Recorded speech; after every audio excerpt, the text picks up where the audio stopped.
These women that are sitting before you have led lives of consequence. What we see from the outside is the polish, the confidence, the title. However, their paths have not always been easy. While their achievements have been many, sometimes they've struggled. They've had doubts, even heartbreak. What would have derailed many has made these women stronger, more resilient, and infinitely more compassionate. They've accumulated knowledge and wisdom and experience during their lives and careers that gives them a unique insight into what it's like to be a woman in leadership. These 4 women are game changers. Listen carefully tonight, because you can be a game changer too. Sue? Thank you, Kim. Thanks for those wonderful introductions. So on behalf of all of us this evening, we're very honored and excited to be here. I think that was a great ending, right, about listening. When I first started my career, in a networking class that I went to, one of the very first things that I took was on speech, how to give an effective speech. And so I was very excited to go. And what I learned was it was not what you spoke of or how you spoke, it was listening. It was listening to your audience and listening to the presenters and what they were saying and your audience, and throughout life to listen to people.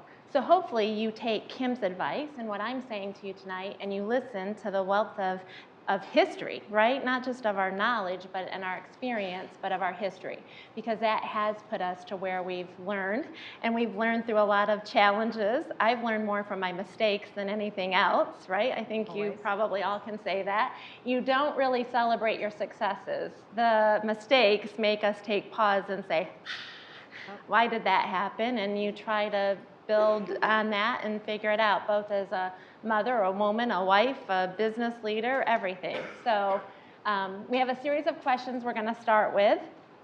So let's get started, ladies.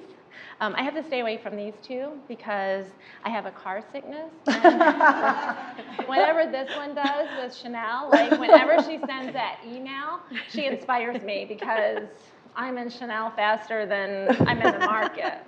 For my paycheck, actually. Yeah. So we may become better friends now. No, I'm really looking forward to get to know all of you and continue our friendship this evening. So let's start with our first question. So we have so many bright, energetic, young, bright women this evening that are on the verge of your professional careers. So what wisdom would you offer to place them on the path to success in leadership? Leslie, let's start with you. Well, you sort of started for me, which is turn your mistakes or your failures into successes. And you learn more from that than you do from anything else. It's like I've always said when I was younger and dating, you have to date a lot of different people so you know not just what you want, but what you don't want. And I think the same is true in business. You experiment, you push yourself, you try new things. If it works, great. If it doesn't work, figure out why, and then either change what you've done or don't do it again. So I think it's really about embracing not only the success, but the failures and turning them around. I was fired after 23 years of being president of a company, and it was devastating.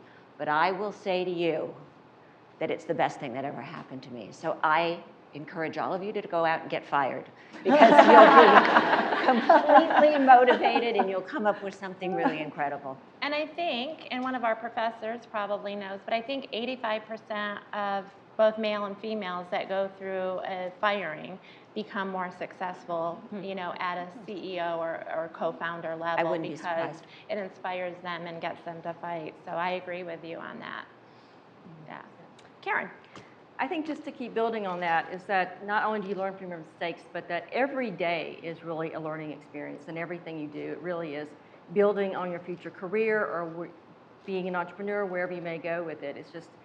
It's hard to see, I think, in the early days when you're first coming out of college and you're going into your first jobs, how that might fit into whatever your ultimate dream is later on. But every one of those things, whether it's you're learning to be more patient, you're learning what you don't want to do, you're learning what not to do or how not to approach things, every bit of it is a building block for your future. So just take it all in and think of all of it as a good experience for you every day moving forward. And Miss Liz? Graduate. Yes. Graduate. Got it? That's the first one. Okay, ready? Get your resume together before you graduate. All right, you guys are fast learners. Guess what? Intern. It's not a four-letter word. If you have the opportunity, get an internship. It will give you a little bit more knowledge that you can build upon that you haven't ever experienced. And sometimes that internship job will get you that first job experience, period, right? Now you get actually paid. And maybe if you're an intern, you can get a little bit of money as well. After that, the best leaders have an open mind and have the ability to grab as much knowledge as they possibly can.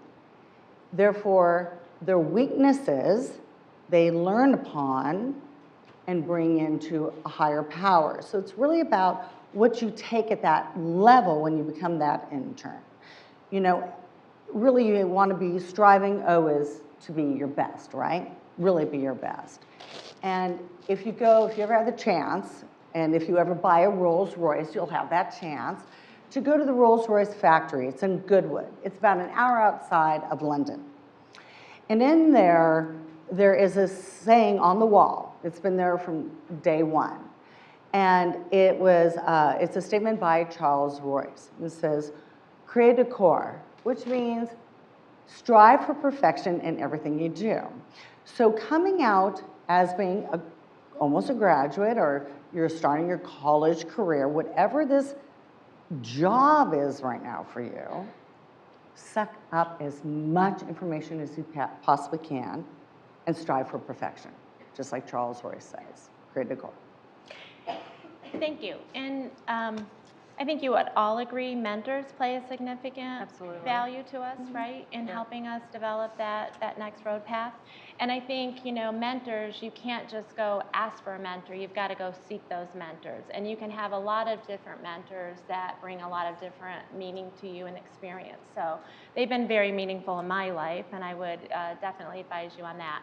The other thing that I found is that I feel like, and I can say that I just recently celebrated my 50th birthday. Well, happy birthday, Sue. I'm okay with saying that. I'm on the road.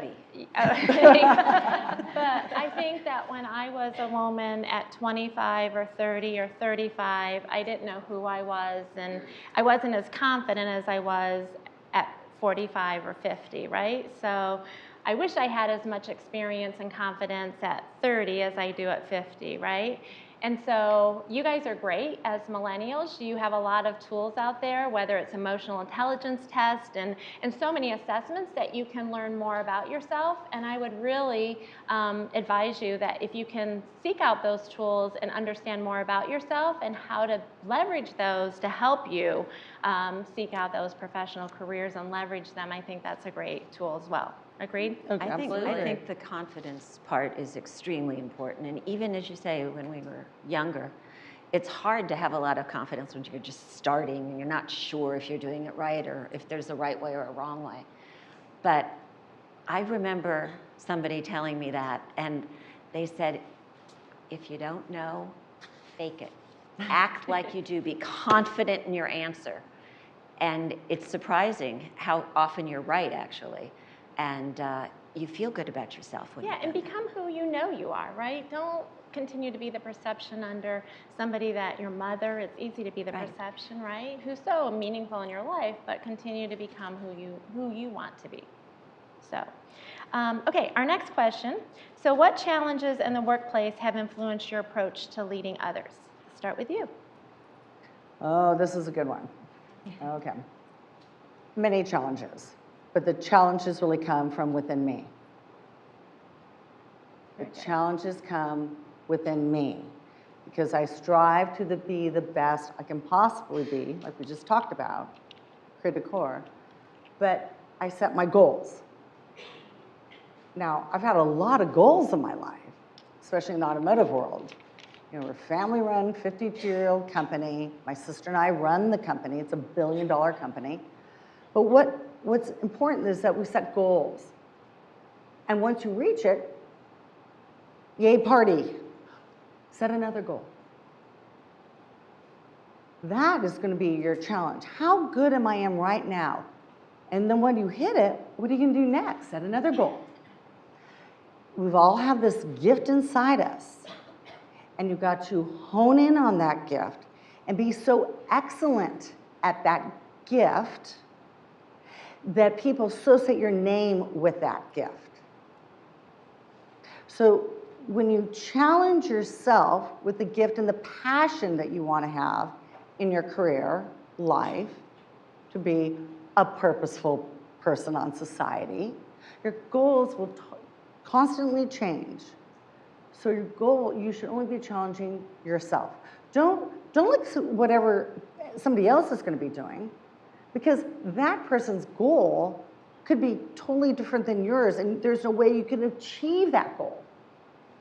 Example, I'm a white girl at 4'5"3/4", and don't judge me, because I just wear heels. But do I like basketball? Absolutely. Is my personal best going to be ever the personal best compared to Kobe Bryant or Leslie Jones? Never, right? So set goals, constant goals. That's my advice. I love that you say own it too, right? Own it.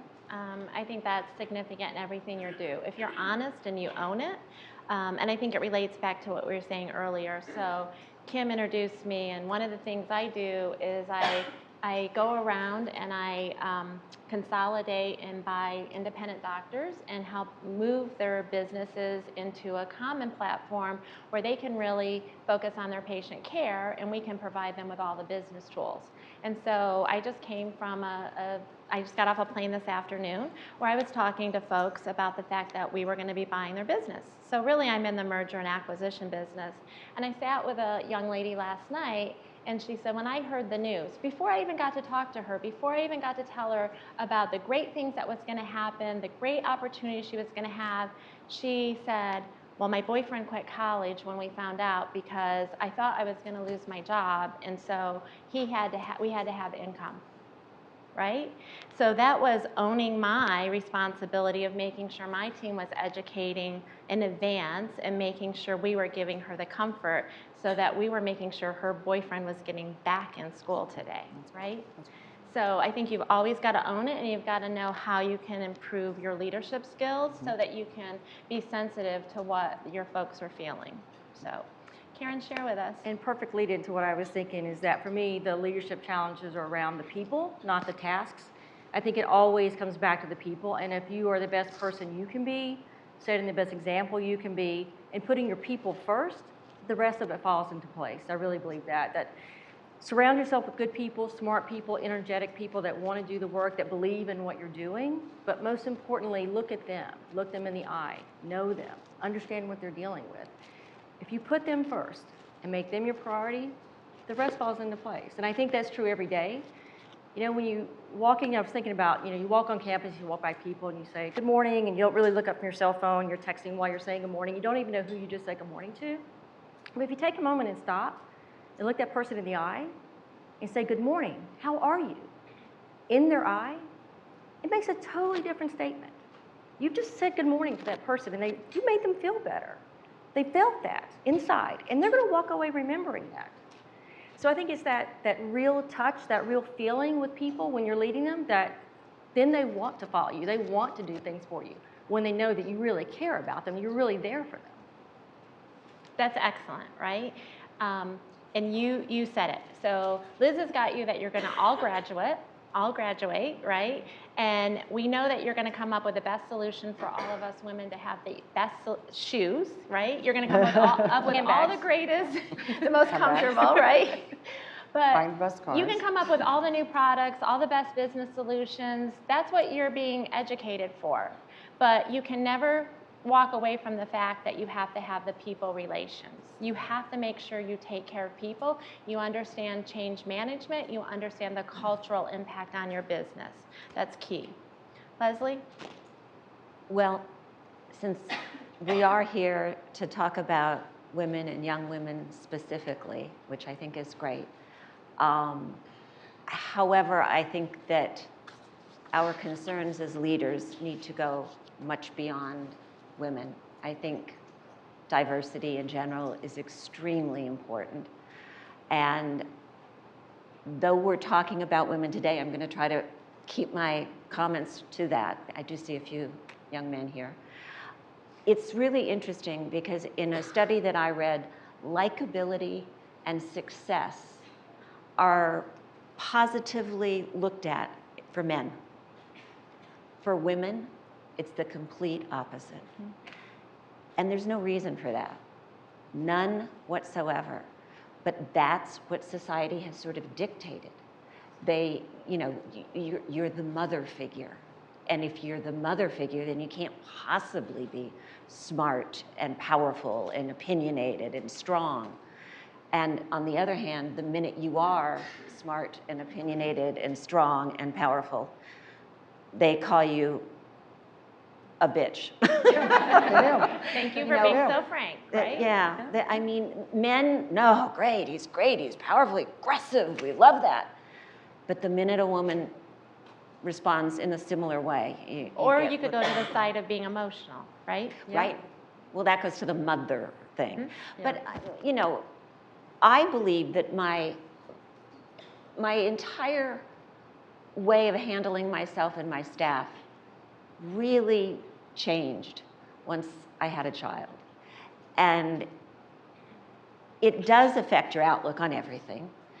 And you realize how important each human, individual person is.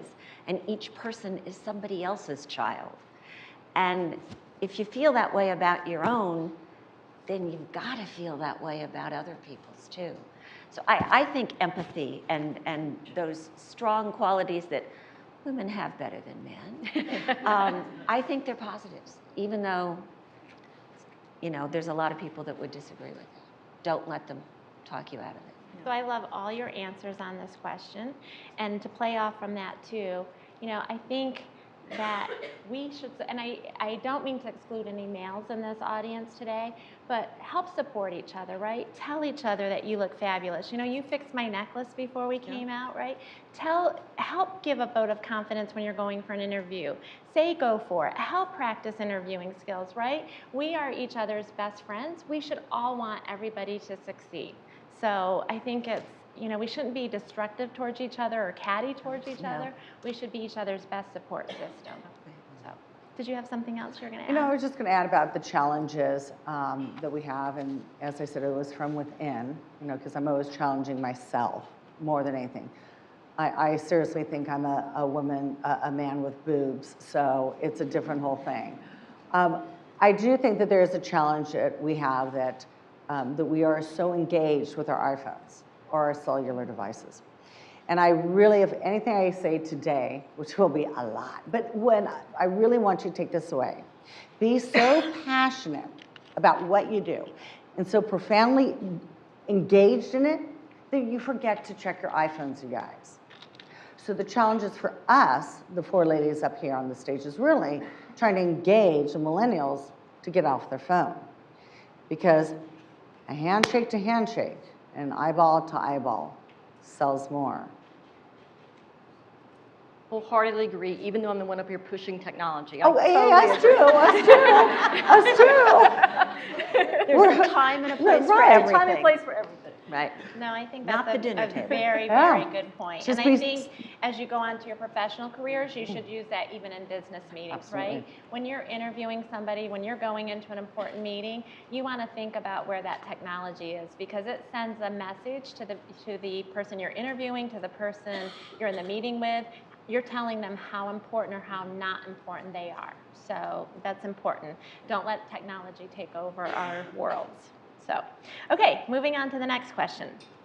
So in your opinion, what do female college students need to be doing today to positively influence their later professional success? Leslie. Well, we started to talk about that, but certainly internships, mentoring programs. And look, if you're fortunate enough to know or think you know what you want to do right now, what you want to do in 2 years, 1 year, 3 years, whenever you graduate, I certainly didn't. And I think the pressure on students nowadays to declare their majors and to, map out their future when they're 18 years old is ridiculous. But if you think you know what you want to do, dive into it. Read about it. If you want to be in the entertainment business, get a subscription, go online, read Daily Variety, read The Hollywood Reporter. Pay attention, because you'll get a pretty quick feeling for whether that's something that sort of sparks you or whether you're like, oh, well, I'm not going to look at the paper today. It's not so important. And that will help you too, because you'll be getting an education as you do that. You'll suddenly know who the industry writers are. You'll suddenly know what movies are being made. And I'm picking my industry only because that's all I know. But you'll have information. And I remember interviewing for an assistant. This was many years ago. And we started to talk about a project that my company was working on at the time. And it was a real marketing challenge. And I said, it's great because I have these wonderful partners at the studio that understand the problem and we agree. Often we don't agree, and that's a different story. But we have these great partnership and we really do agree on everything. And the young woman said to me, oh, that's Kathy Jones and Buffy Shutt. She knew their names. And she was fresh out of college. And she left my office and I went to HR. I said, hired. Yeah. So if you think you know what you want to do, research it, get involved, read the papers. If it's on television, if it's sports, watch camera angles. That's fun stuff. If you think you want to spend the rest of your life doing that, then you can certainly spend a couple of hours a week doing it. Karen? Network, and network some more. It's all about who you meet day in, day out. That is so important. Know all of us when we leave here today. Know who else that we know everyone out here and who they know. It is so key just sometimes to get that first foot in the door or to have that first conversation.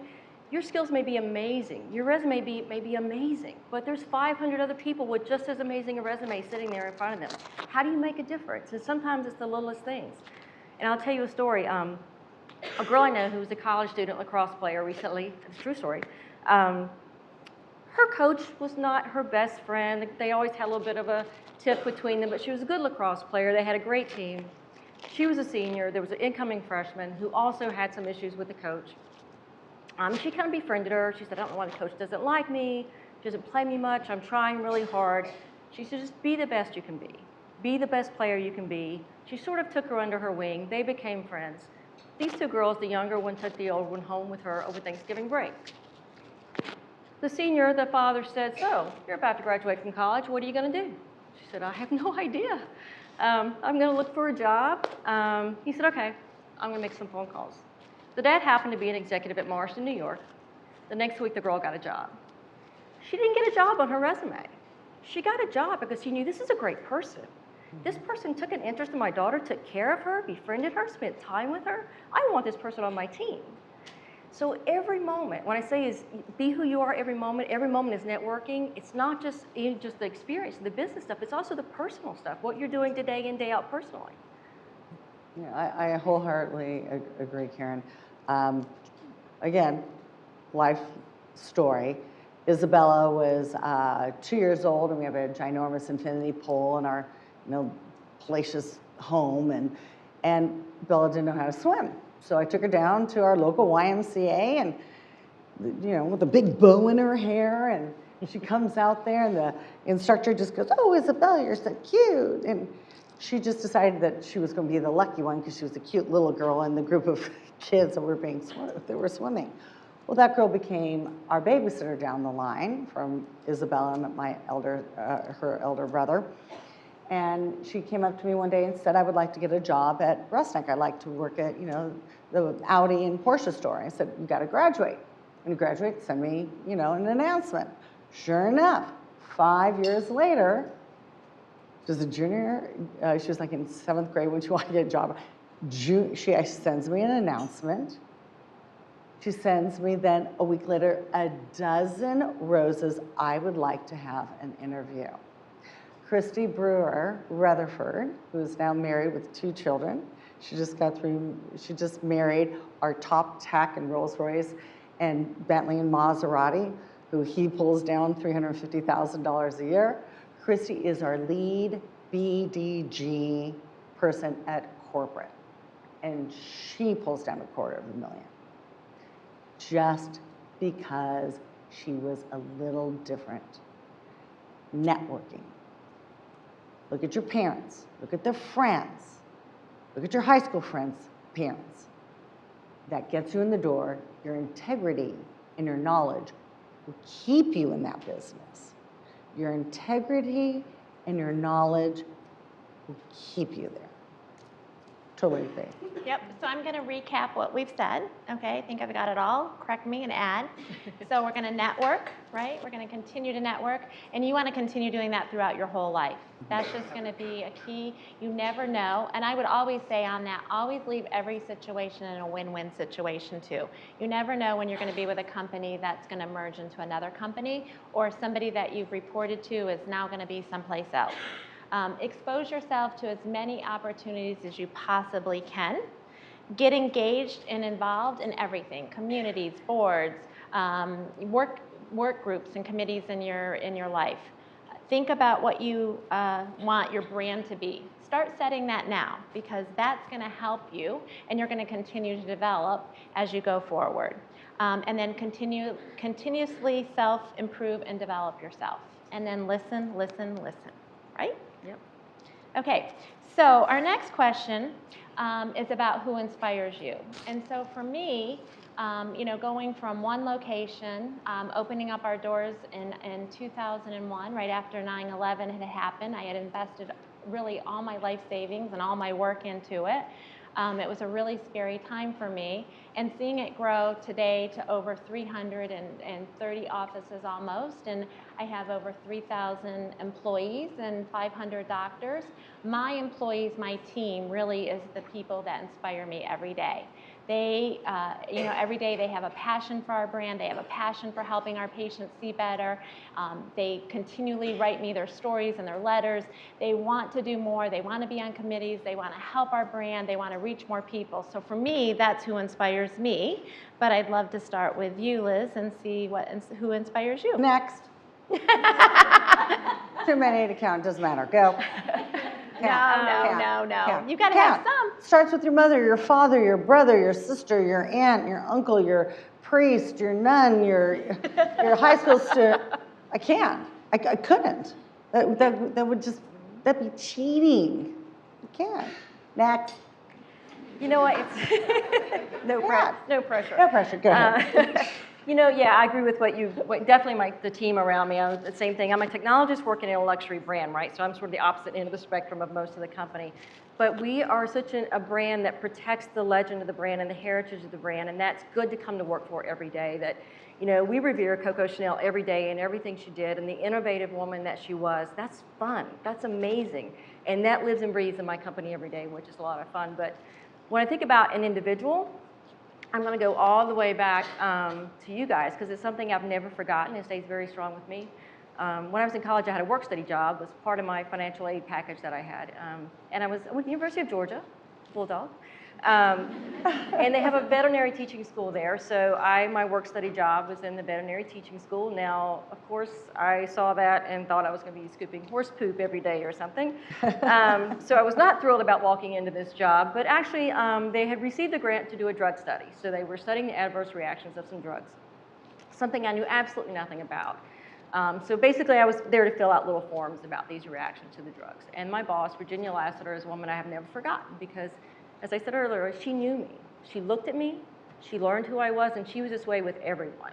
And she was very passionate about this drug study. She had won the grant herself because she really believed that animals were being overdosed by these drugs because the dosage instructions were wrong. And she was right in the end. Our study was right, and it did change the dosage instructions. But her passion, she lobbied doctors. She pulled folders from doctors' desks. She went in their drawers. She did whatever she had to do to get the information, to support the cause, because she truly believed this was wrong and it needed to be fixed. And she was so passionate. I've never forgotten that. The other thing is she knew I was a starving student, so she fed me a lot too. So that helped. But those people, they're just so strongly passionate that it's in their heart and their DNA every day. They live and breathe it. That's something that you carry with you, and you want to help that person. I worked more than they could pay me for, and I didn't. You know, as a college student, you don't have a lot of extra time. But I so wanted her cause to succeed because she was so passionate about it that I did that, and people around her did that. So if you're that kind of person, you're that inspired and that engaged and that believing in what you're doing, then that will bring others into it. It's powerful.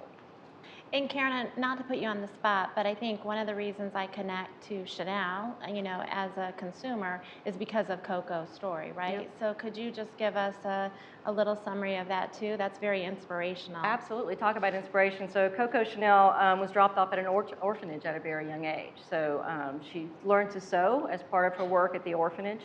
But she was obviously a tradition-breaking woman, right? She was one of the first women to want women to wear pants, to start her own business. She started creating these hats, crazy hats that people fell in love with. Knew nothing about running a business, but she just knew she loved to create things. She loved to create fashion. She wanted women to be different. What year was this? Was it in like the 40s? The 40s, in the Yep. 40s, yeah. She died in the 80s, actually. But she did some really cool things, like, and it's a little fun facts. So, for example, in most Chanel purses, there's a tiny little slit pocket on the outside of the purse. That's there for tip money, because as an independent woman, she wanted to be able to quickly and slightly pull out tip money and give it to the bellboy or whomever.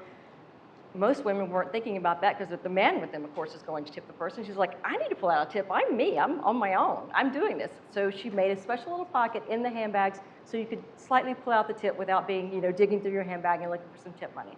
So little things like that she did to empower women. That's a tiny thing, but it's a big thing when you think about it, right? That she was thinking about, how can I be more like a man? I don't have a pocket in my dress necessarily. I'm going to put a little pocket over here. So that was in everything she did, and Chanel really, really holds that true every day. Really protect her brand and her image every day. It's amazing where Yeah. she came from and where the Absolutely. brand led. Leslie. I'm not sure I have much more to add. I do think it's the people around you that inspire you. I think it's also not just the people at your office. And I'm blessed. I have about 100 employees now, and many, many, many of them are married and have families. And that's a big difference from when I was starting out and I was working at different PR agencies. Sort of the women that were the most successful weren't married, didn't have children.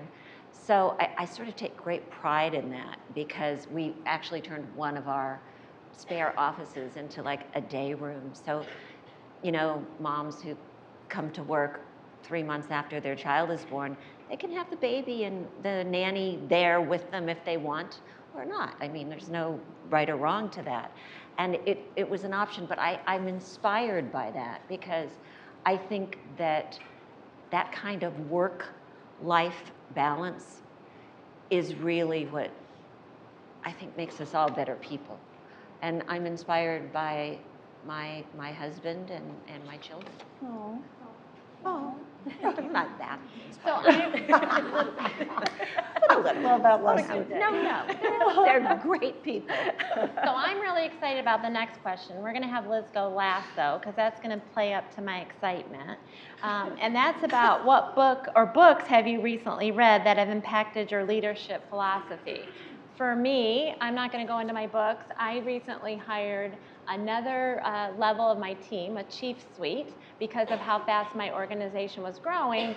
So so we started a book club at the beginning of the year since we had so many new people, really focused on collaboration and teamwork and leadership. So we've read a book every couple of weeks all year long. So I have a lot of different books that I related to.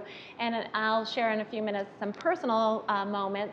And I've also related to Option B, which Sheryl Sandberg has read or wrote for us this year too.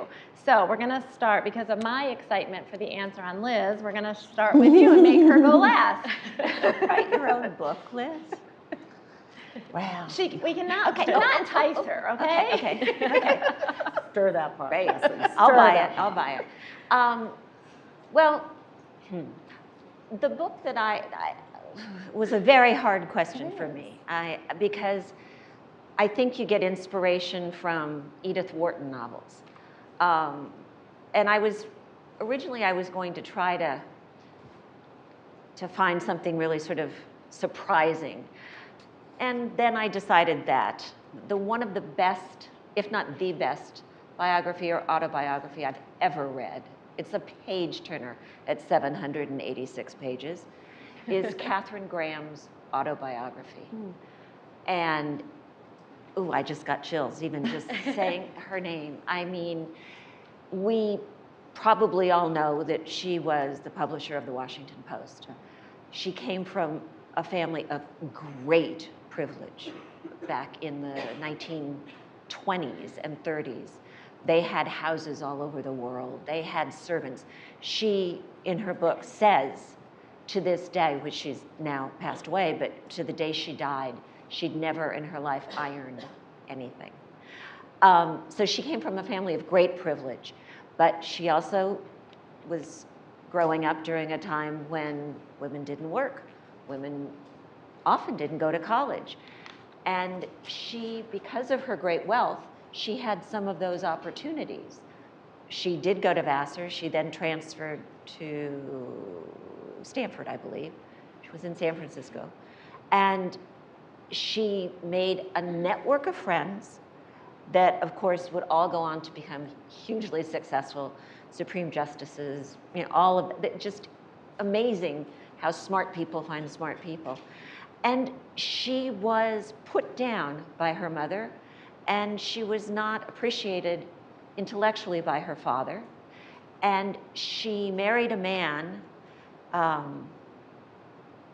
who started out being this great love of her life and ended up destroying her emotionally because he had affairs, very well-known affairs. She was sort of left cowering. And when he died, she took over as the publisher of the Washington Post. And it was during the 60s, it was during the Watergate era, it was during Vietnam. The Pentagon Papers were an unbelievably important turning point in our society, in journalism, and it was led by the Washington Post and Katharine or Kay Graham. And I want to quote the New York Times book review. It was written by Nora Ephron, the late, great Nora Ephron. And she said about Kay Graham, "A painfully shy little brown wren forced by tragedy to take over the family business and become one of the most powerful women of her time." That's inspiration. Absolutely. Thank you. Karen. It's tough to follow. The book that I thought relates to a lot of things I've been saying here today is called Start With Why by Simon Sinek. He also does a lot of TED Talks. You may have seen some of his TED Talks. And it talks about 3 concentric circles and the why being at the center. And uses a lot of companies that examples. Apple is a big example, Microsoft as well. So if you take Bill Gates, for example, from Microsoft, well, Bill Gates is not a charismatic man necessarily. He's rather shy, introverted, very smart, obviously. But he had a dream. He had a vision to make people more productive by giving everyone a PC. Now, Apple was creating Mac about the same time. They didn't have a dream to give everybody a PC, but Bill Gates did. His idea was that people could to make them as productive as they could possibly be. And he would do that by putting a PC in the hands of every individual. And he did that with Windows. Software, not the hardware. He was the enabler. But he had the idea. His passion was to make the people productive. The how it got there through the software combined with the PCs was a different thing. He just had the passion about, I want to make people as productive as they can be. So that was the why of the company, the why Microsoft started, what was behind their DNA all the time.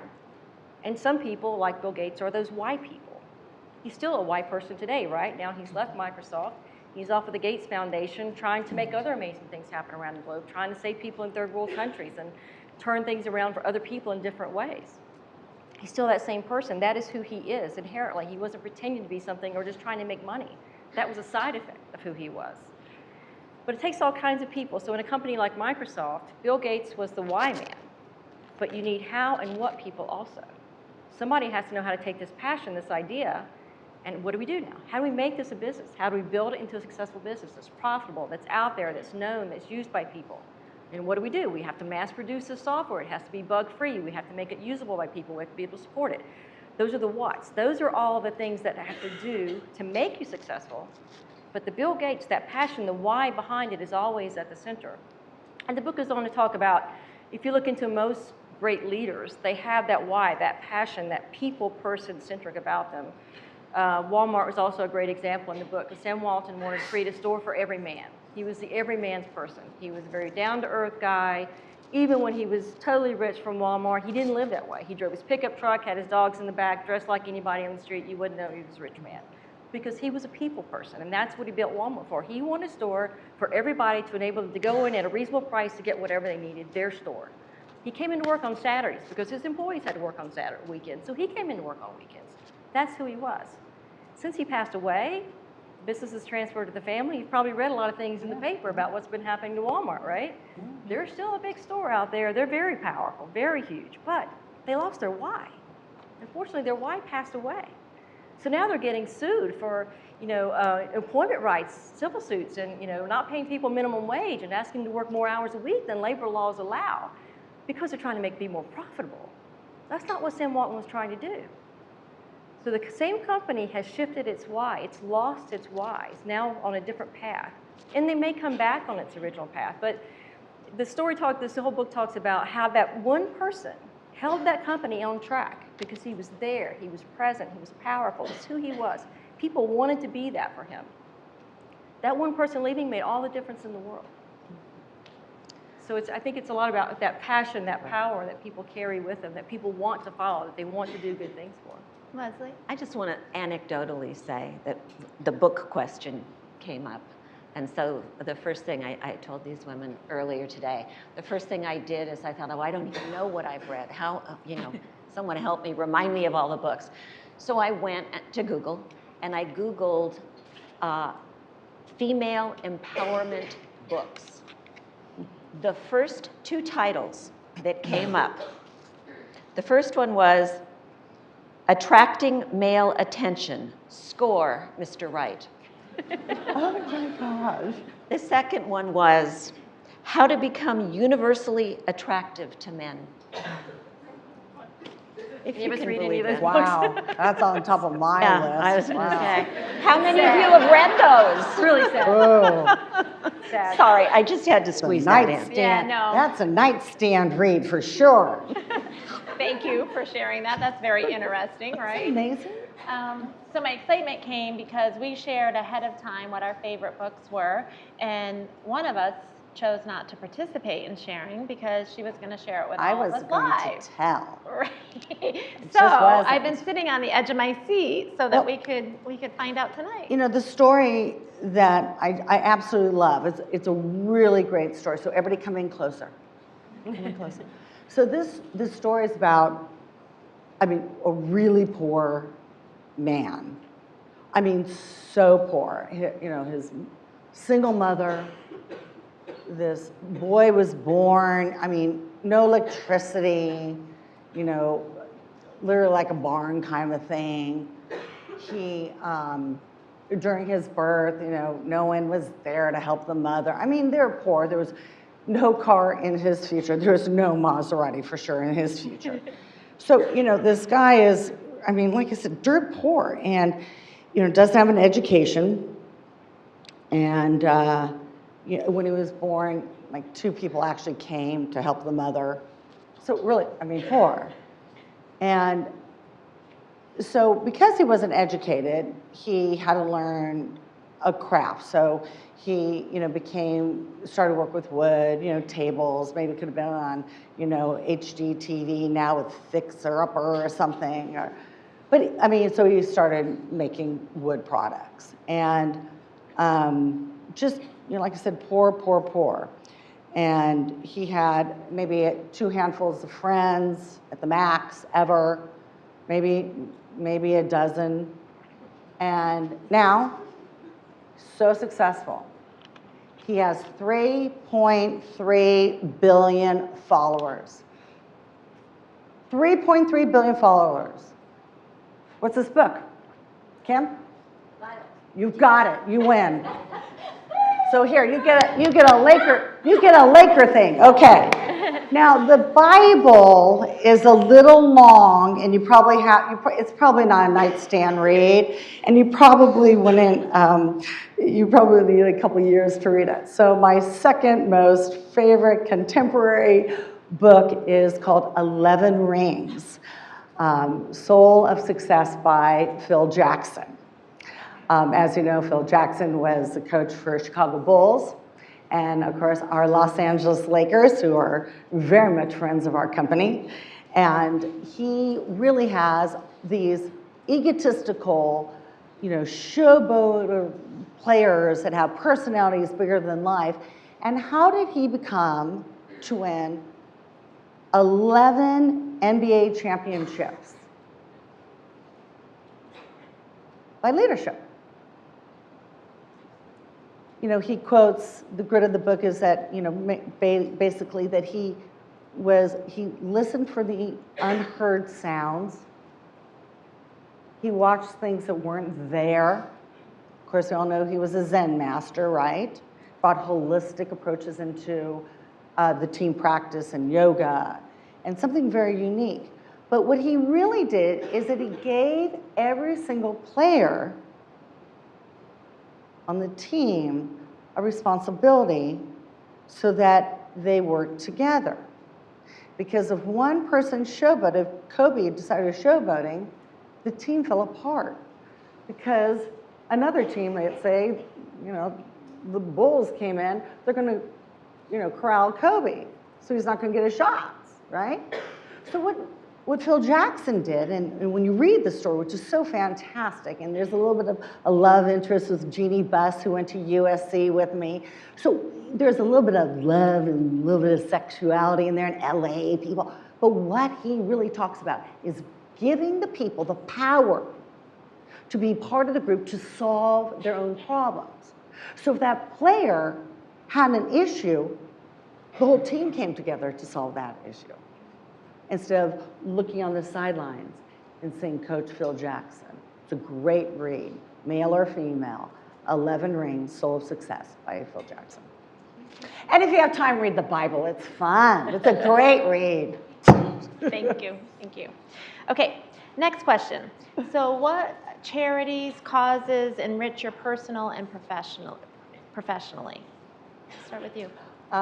When I graduated from USC, I'm a double major in 4 years. My thesis was using our brand, Rusnak Automotive Groups, as the giving angle of nonprofit. So this happened 30 years ago, you guys. So this is before American Idol. This is before I got on this bandwagon.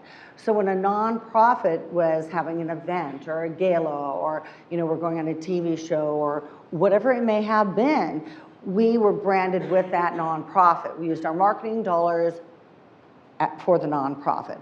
I feel that's a responsibility that we all have to do in society. Life is a boomerang. It's going to come back to us. If you can't receive before you give, you may end up with 2 empty hands, but your heart's going to be really, really full. And if your heart is full, you're going to have more success and more purpose on life, and your heart will be embedded. So it's really important that if you're healthy, if your business is healthy, if your family is healthy, that is your responsibilities, ladies and gentlemen, to give back. I don't care if it's financial, emotional, spiritually, if you want to just stuff, goodie bags, whatever. Give that moment a time because it will make you feel more purposeful and that we're better than just being humans on this earth. Yeah, absolutely. I think, and what Kim said earlier, I'm very passionate about getting girls into technology programs. So Girls Who Code has been a really fun thing for me to work with recently, because these are high school girls who are interested in STEM programs, who need some guidance. They need interviewing skills. They want some advice. What should they be doing? What sort of things should they be doing, as we're talking about today? And they often don't have that. They're inner city girls a lot of times. They don't have the same programs or access to programs that you guys might have. They may not even have computers at home to be able to go online and research things. So it's really fun to get to sit with them and talk to them and sort of make it real for them. As a college student, I know I was the same way. You don't know what to expect when you're going out to your career, right? Like you've been a student your whole life, and now you're not going to be a student anymore necessarily. You're a student every day, but you're now starting that career, that thing you've been working for forever. That's kind of scary. So it's nice to sit and talk to them about what do I do every day, just to make them feel it's not scary. I have to go in, check my emails, and just to make it sort of real and tangible and not so scary, so they have a better idea of what to expect. So that's been very fun. And I'm fortunate Chanel also has a great program called The Foundation, which works with women around the world to try to empower women, to advance women. As again, we're all about the heritage of Coco Chanel, so they do a lot of amazing things to help women around the world. Thank you. And Leslie? We, compared to Chanel, certainly, we're a small company, to say the least. So we don't have foundations and we don't have those kind of resources to do. However, we, as a company, and I have offices in New York and LA, and each office does it, at the respective times. As a company, for Thanksgiving, we close the office for a day, and we go help serve in shelters. We bring food, and we help serve all of the people who've come to the shelter. We do that as a group. It's great for us as a team. It's a team building thing, and it's very, very enriching when you do that. We do that in the winter, and then in the summer, we close the office for another day, and we all go and work on Habitat for Humanity. We help build a house for somebody who has no home to live in. And if you don't have a foundation and if you don't have millions of dollars to give away, you can do the simplest, easiest things. Being here today, not costing us anything, but we're able to, we're able to give back. And I believe in karma. Absolutely. Yeah. And I do Absolutely. believe That's what a you new put car, out. by the way. Yes. Karma's a new car. Just want, sidebar. I don't think I can You're the afford first it. to know. It's a secret. Don't tell anybody. And I think, Bummer. Kim, everybody here has an opportunity to give back on Saturday, right? Because High Point's having a community drive again, right? So another way to give back. So thank you. All right, ladies, I have a couple extra questions. Well, ring it. So Kim started off in her introduction, thank you very much again, talking about our personal challenges and what got us here. And so I'm going to talk to you in just a few moments. Thank you for opening up about being cancer-free. We're so happy for you.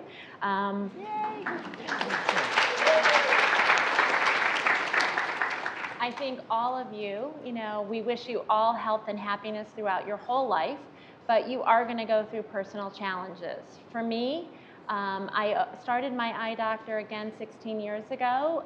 6 months before I started the company, my father passed away, who was one of the closest people in my life. He passed away of a glioblastoma, which is a brain tumor, and he was really young and healthy. So not something I expected. I expected him actually to still be here today, sharing my life and my children's life with me. And then I opened my first stores again. And within a few months, my husband, who was the father of my 2 boys, they were 4 and 11 years old at the time, he committed suicide. So put all my money into the company, And now I was left with 2 boys to raise on my own. I did not have any family in the area to help me with them. And so I really found myself, and I put my passion and my skills and my talents really into my eye doctor and created this amazingly wonderful journey. And so while I've had challenges in my life, I really truly believe that I've been able to hone in on those and make this amazing experience for myself. I've been able to turn it around for my boys.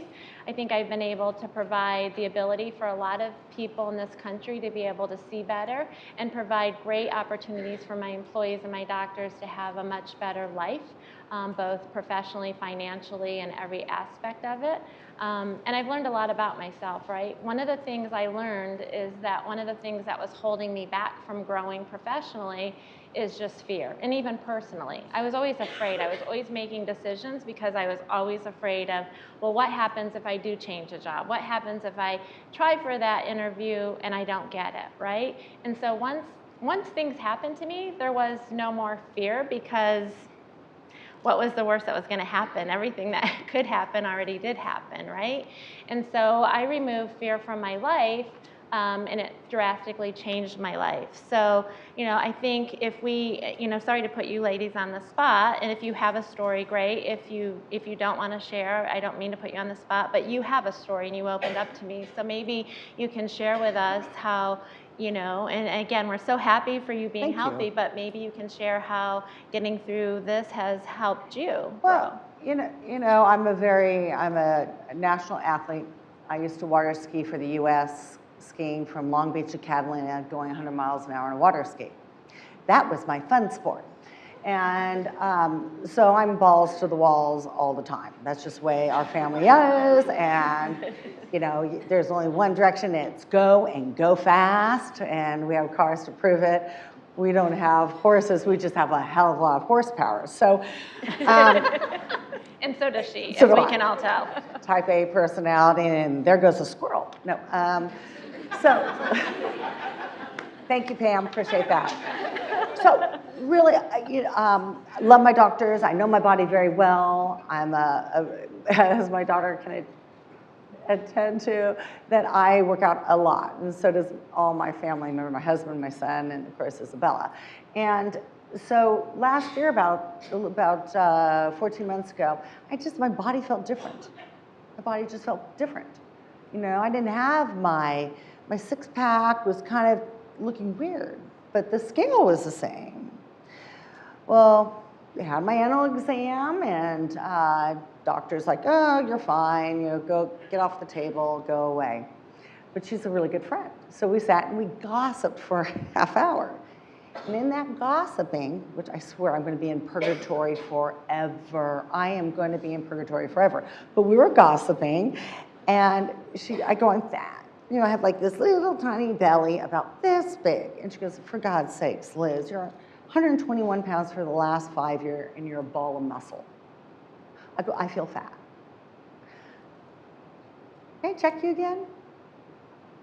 They found a tumor on my ovary, but it was benign. They thought it was benign. Ovarian cancer hides from all your panels, all your blood work, all the feels. So when I went in for a hysterectomy, they can't biopsy anything on your ovary, ladies, because if they do, it's like opening a hornet's nest. When they opened me up and they biopsied, I was a 4C cancer patient. It laid on my colon. They took a foot of my colon out. And when my doctor came in 2 days ago, because I don't remember the next 24 hours, of course, my surgeon, an oncologist, OBGYN, thank God I had an oncologist, OBGYN, who did the surgery. He goes, Liz, you have cancer. I go, oh, no, I don't. No, I don't. He goes, yeah, you have cancer. No, I don't. No, I don't. He goes, you do. Feel your stomach. And then they cut me literally like a chicken. And they debulked me, and they took out everything that we were talking about. And I went, oh, well, what do we do next? My athletic brain kicked in. When do we start? 6 months, chemotherapy, 18 treatments, 12 hours a day. And because I have my beautiful daughter, my great son, and the love of my life of 27 years, and a great community support. Granted, I didn't have to worry about money or insurance. I even had a nanny. I didn't even have a nanny for my kids, but I had a nanny. All I had to do was work on myself. So what I just did, kind of like what I'm trying to tell you today, be the best you can be. Strive to be the best. Be number one. That's that athletic girl talking to you, which is, she's always one that's really out. Win it. And Win you your will face, personal you will be best. able to face these challenges when they come to you. Oh, yeah. But as of last week, all my panels came out great. Hopefully I have 2 ports. One came out. Hopefully one comes out, the second one comes out in 2018. But let me tell you, ladies, if you don't have a 6-pack now, you're weak. So go get one, because I have one. All right? No BS. Work it. So, Okay, that's my story. so maybe not along those lines, but is there any personal challenges or things from your life that you can take away from that you can share with us? You know, thankfully nothing like this. Thank God. Thank Yeah, God. thank goodness. But you know, I talked about being a poor college student. I really was. I grew up in Thomasville, right next door to High Point. You know where Thomasville is? My dad was with Thomasville Furniture for 35 years. So I grew up, I didn't know I was poor, but I grew up very poor. Had to put myself through college with scholarships and student loans and work study and whatever I could possibly do to get through college, and was really poor and in debt when I got out of college. So it was a slow haul. I mean, I am okay today, and thankfully, and love my job and successful, and can come here and do fun things like this, which is amazing. But it wasn't always that way. So I think, don't look at us and think it was always this way. It was a long road and fits and starts. You know, there are days where, I just shared something with Kim, where there are days where you're going to feel like you got run over by a Mack truck. Like, I cannot do it. I can't pay the bills. I can't take care of my kid. I can't do what my boss is asking me to do. I just can't do anymore. Get up. Tomorrow is better. Keep going. And, you know, it does not look as easy as what we might look today, okay? I mean, sometimes my kids think, okay, I just need, my 27-year-old said to me the other day, like, I really hope that I can have an apartment in New York and my apartment in DC. And I'm very proud of him that he owns his condo in DC, right? And I said, well, when are you thinking of having this? And he said, I don't know, like in 2 or 3 years. And I was like, you're going to be 30. Like, seriously? Like, at 40, I was just starting to get myself together financially at that point, right? So it does not take, it's not as easy as it might look. Lots and lots of hard work. Yeah. Yeah. Leslie, anything you can share with us on that? I sort of did, which is 13 years ago, after 23 years as the president of a company, and the heir apparent, meaning that when the woman who was the CEO retired, she was 25 years older than I. When she retired, it was in my contract that I would then become the CEO. And she and I, for about the past 5 years, hadn't been getting along very well. There's a lot of tension between us, mostly because she knew that I was doing well, and she was threatened by it as she was getting older. She was in LA, I was in New York.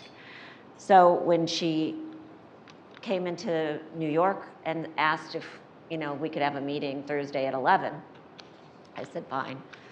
I went to her hotel, and when I walked into the room, and I saw the HR person sitting there with her, I went,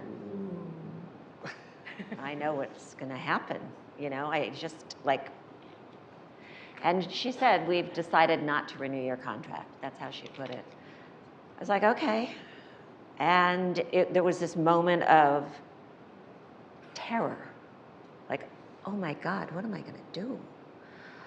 And the meeting lasted all of 2 or 3 minutes, and I left, and I called my husband, who immediately came to me and drove me straight to our lawyers, and sat around. Oh, she had said to me, by the way, you have until 12 noon tomorrow to figure out how you would like to handle this. I'm sure you would probably like to say that you've resigned on your own free will, that you're going to pursue a new venture of some sort. But if you don't get back to me by 12 o'clock, I'm going to have to say that we let you go. So be sure you get back to me by 12 o'clock. So after my husband picked me up, after we met with the lawyer, and then my best friend came over and sat around and we drank a bottle of wine, I thought, wait a minute. Why am I going to say I left the company? Like, I'm not announcing that I'm starting something new. I'm going to like fade off into the sunset? And it's not true.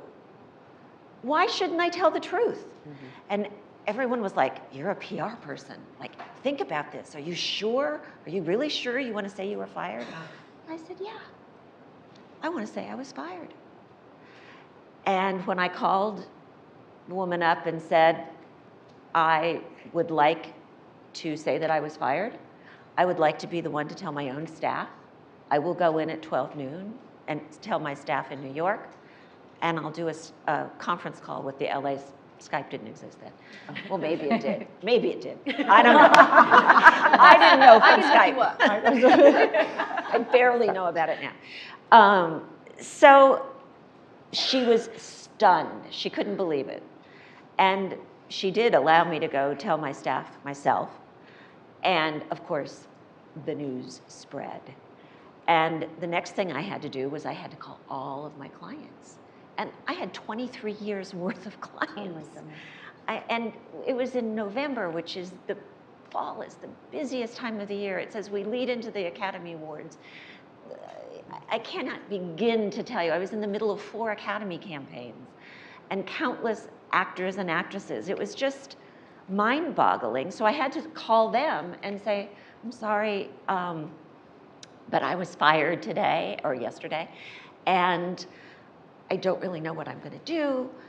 So, you know, just someone will take good care of you at the company. And they were all like, you got fired? What are you talking about? And I know what they were thinking.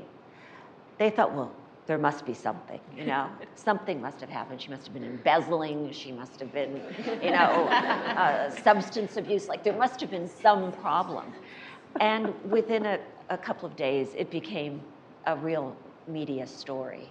The woman who fired me was really loathed by the press, which is quite ironic when that's what you do for a business or for a living. And I did not have that reputation. The press really did like me.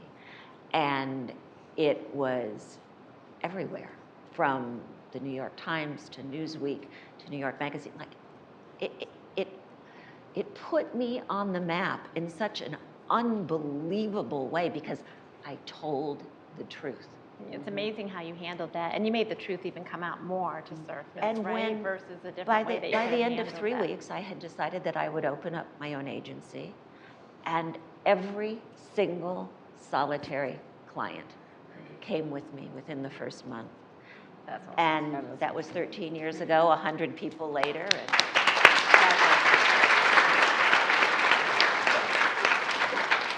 I want to just circle back. Most of you come from we all come from incredible families. Especially our kids. Especially our children, that's right. But really, you know, if you decide to work within your family's business, huge challenge. You work twice as hard in the beginning, you get twice less in pay, and you have to perform beyond expectations. Because everyone's looking at you. You betcha. So that's just kind of a little word of wisdom. That's what you're supposed to do. It's supposed to be innate. You're supposed to know that company. So that's just a challenge, of course, that I went through and my sister went through, my son's going through. That, you know, that is always a challenge. So whatever your business is, and if you do want to get into your family's company, just remember, less pay, twice as much work, and twice as many hours. Leslie? one last fact that I hate, and I'm begging you to help us all prove this wrong. At the current rate of change, it will be 2085 before women reach parity with men in key leadership roles. Let's not let that happen. No. No. So we're wrapping up. That was a great last question to end on, I think. Unless anyone has any words of wisdom that we didn't impart on these young people today. Is there anything else? Express, encourage, and inspire. Let's say it together. Express, encourage, inspire. A's, A's. Thank you for listening to us this evening. Thank you so much, you guys. Thank you, Sue.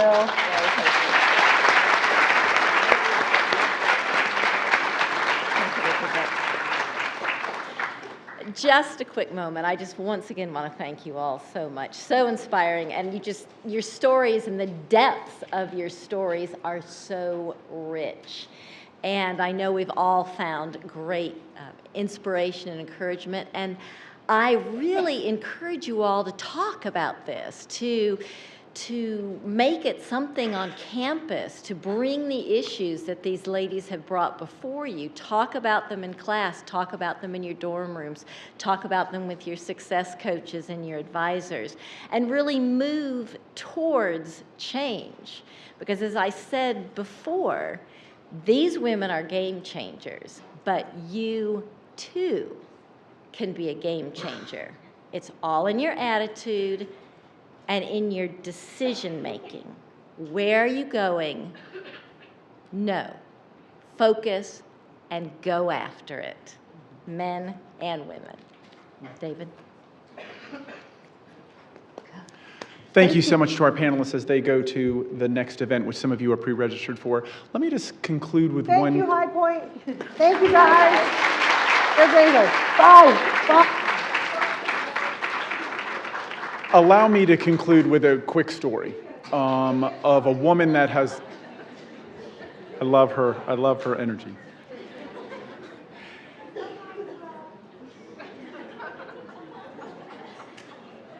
But let me share with you a quick story. Several years ago, I had, as human relations majors and as my advisees, a brother and a sister, Alex Bernard and Amanda Bernard. And through them coming here, they were 2 years apart, both were human relations majors, I got to know their mother, Kathy Bernard.